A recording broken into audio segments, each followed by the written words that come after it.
Okay, the UK has 37 IPCs to spend. They're going to spend 16 on a carrier, and then 21 on a plane for 10, an infantry for 3, and a destroyer for 8. They only have 2 attacks to declare this round, both in the Mediterranean. They will be performing an amphibious landing in Greece, and they will be bringing 5 infantry and a tank from Egypt to C-Zone 99 and then offloading in Greece. They will also be using their 2 fighter planes to attack the artillery in Tobruk. So that's it in terms of attacks. So let's roll some dice. Okay, UK is attacking the artillery in Tobruk with 2 fighter planes. Hit. Let's see if Italy can take out a fighter. It cannot. So the artillery is destroyed. They keep the territory because UK didn't have any ground units, but the UK still wins the battle.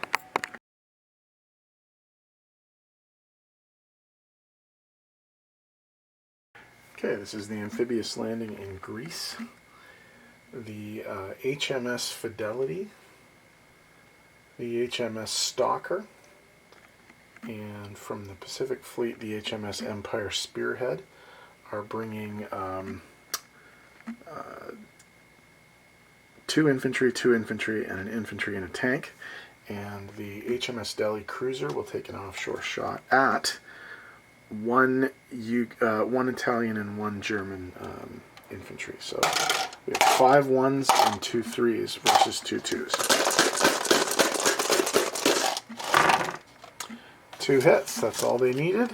Battle's over, but the Axis defend, and they get 1 of the infantry. So the Allies take the territory with 1 casualty. Okay, non-combat movement. The fighter from UK is going to go to C-Zone 109 to land on the newly built carrier. Down in the North Africa region, the 2 fighters in the Tobruk attack are going to land back in Egypt. 1 infantry and 1 artillery from Anglo-Egyptian Sudan are going to come north into Egypt. 1 infantry is going to go into French Equatorial Africa to block against what the Germans are doing over here.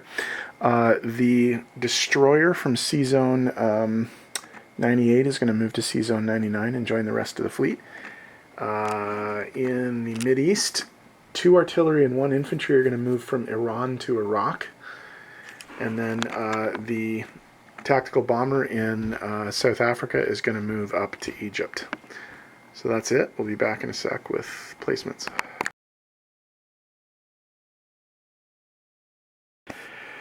Okay, they're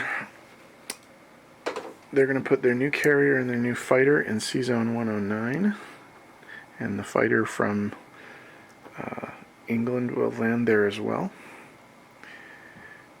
They're also going to put their new destroyer there, and the only other thing they purchased was an infantry, and that's going to go into Cairo. Okay, in terms of income, they took Greece from was it the Italians or the Germans who had Greece? I think it was the Germans. So, we make the adjustment there. The Germans go down from 44 to 42. And the UK goes up from 24 to 26. However, before we do final income, there is a convoy here, still in the water, okay, which will happen until the beginning of Germany's turn when they have to bugger off. They only get 1 anyway. Okay, so the UK has a base income of 26. They're going to lose an IPC for the convoy. So they'll get 25, and they have four national objectives. They have 5 IPCs for holding Transjordan, Egypt, and El Alamein, and they have 2+2+2, which is 6 for Iraq, Northwest Iran, and Iran. So they're going to have 36 IPCs to start the next turn. 36 IPCs. Okay. So disposition of forces will start in the home island. In Sea Zone 109, there is a new carrier with 2 fighters on board, and there's also a destroyer. In London proper, there are 5 anti-aircraft artillery and 10 infantry, along, of course, with visiting 2 French infantry, 4 Canadian infantry, 1 Canadian fighter, and a Canadian air transport. Down in the Med, we have some shuffling around. Let me see if I can get all of these in so we don't have to... Okay. So in Greece, there are 4 infantry and a tank. All of a sudden, the soft underbelly of Europe is exposed. In Sea Zone 99, 3 transports, 1 destroyer, and 1 cruiser.